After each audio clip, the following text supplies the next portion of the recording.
Assalamualaikum warahmatullahi wabarakatuh. Perkenalkan, nama saya Khudori, calon guru penggerak angkatan 5 dari SMP Negeri 6 Bojonegoro. Pada kesempatan ini, saya akan menyampaikan materi tentang koneksi antar materi, kesimpulan dan refleksi modul 1.1. Ada 3 pertanyaan yang menjadi titik fokus pembahasan atau stimulus pertanyaan yang membantu saya dalam mengerjakan tugas ini.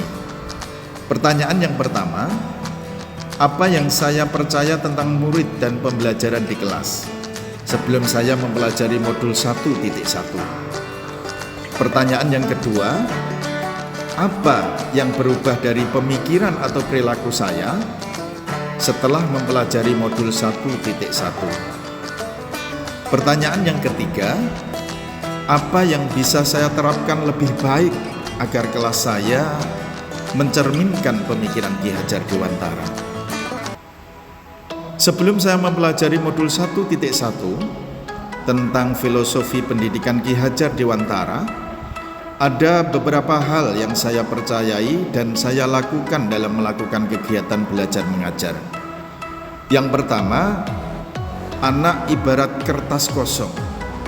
Jadi saya sebagai guru bebas melakukan apa saja. Anggapan ini saya percayai selama ini. Saya lupa bahwa anak lahir membawa bakat dan keterampilannya masing-masing.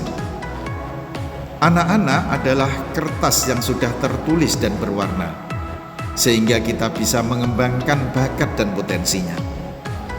Yang kedua, sebagai guru, dalam melakukan kegiatan pembelajaran, saya cenderung lebih mendominasi.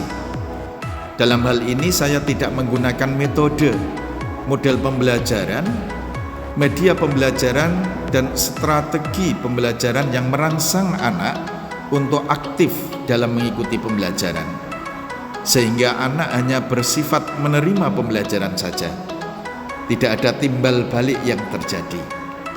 Yang ketiga, saya lebih mengedepankan dengan mengukur aspek kognitif saja. Sebagai guru, ketika melakukan pembelajaran, tidak banyak hal yang saya lakukan untuk mengukur selain kognitif. Padahal dalam pembelajaran, guru harus mengukur 3 hal, yaitu aspek kognitif atau pengetahuan, aspek afektif atau sikap, dan aspek psikomotorik atau keterampilan. Yang keempat, saya merasa pembelajaran tidak berhasil ketika banyak anak didik saya yang tidak mencapai KKM. Saya akui, ketika evaluasi dan telah dihasilkan nilai, ketika banyak anak didik saya banyak tidak mencapai KKM, saya merasa gagal dalam melakukan pembelajaran. Padahal sebagai guru, acuan keberhasilan tidak hanya aspek kognitif saja. Yang kelima, suasana pembelajaran yang kondusif, tertib, dan disiplin adalah titik fokus saya.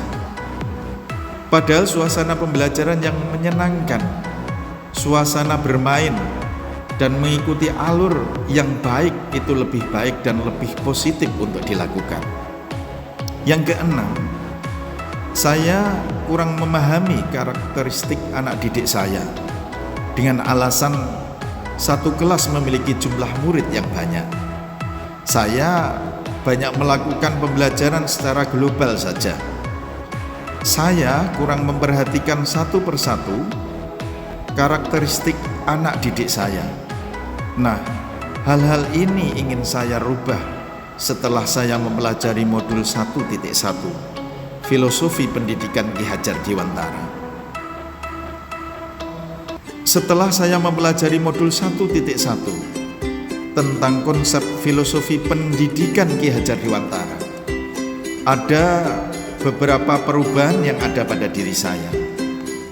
Yang pertama, saya dapat memberikan peserta didik saya kebebasan dalam menyelesaikan tugas sesuai dengan minat, bakat, dan kreativitas masing-masing.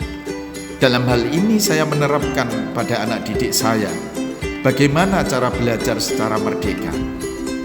Yang kedua, saya menempatkan diri sebagai fasilitator yang baik yang dapat memberikan stimulus agar anak saya aktif dan berpikir kritis. Yang ketiga, saya dapat mengenal dengan baik karakteristik anak didik saya. Satu persatu perlahan-lahan saya dapat membedakan berbagai karakter anak didik saya. Yang keempat, saya dapat membuat situasi belajar yang nyaman dan menyenangkan. Saya mulai meninggalkan situasi belajar yang disiplin dengan aturan yang ketat, kemudian terlalu kondusif dengan aturan-aturan yang mengikat anak. Saya mulai beralih ke pembelajaran yang menyenangkan dan tidak lupa diiringi dengan proses bermain. Yang terakhir, saya menyeimbangkan aspek kognitif, afektif, dan psikomotorik, sehingga pembelajaran yang saya lakukan tidak hanya terpaku dengan pengetahuan saja. Saya dapat mencetak peserta didik yang cerdas secara intelektual, berbudi pekerti yang luhur, dan memiliki keterampilan yang memadai. Penerapan yang segera akan saya lakukan di kelas adalah yang pertama, merancang pembelajaran yang aktif dan menyenangkan. Di sini saya akan menggunakan model, metode, media yang aktif untuk menstimulus anak berpartisipasi dalam pembelajaran. Yang kedua, saya akan menerapkan pembelajaran berbasis budaya dan kearifan lokal. Dalam hal ini, saya akan memfasilitasi anak-anak untuk mengenal budaya setempat. Yang ketiga, saya akan mengintegrasi profil pelajar Pancasila dalam pembelajaran, dan hal ini saya akan memfasilitasi peserta didik agar memiliki aspek-aspek yang ada dalam pelajar Pancasila. Yang keempat, saya akan melaksanakan pembelajaran sesuai dengan kodrat alam dan kodrat zaman. Dan yang kelima, saya akan menerapkan sistem among, artinya saya tidak akan banyak menuntut dalam pembelajaran. Yang terakhir, saya akan menebalkan aspek afektif dan psikomotorik yang selama ini saya hanya fokus dalam aspek kognitif saja. Dan saya akan segera melakukan perubahan dengan juga menonjolkan aspek afektif dan psikomotorik dalam penilaian. Berdasarkan uraian jawaban dari 3 pertanyaan stimulus, dapat saya simpulkan bahwa sejatinya anak lahir telah memiliki bakat, kemampuan, dan potensi. Mereka akan bersinar dengan sistem pembelajaran yang merdeka. Salam merdeka belajar. Salam guru penggerak. CGP Angkatan 5. Tergerak, bergerak, menggerakkan. Wassalamualaikum warahmatullahi wabarakatuh.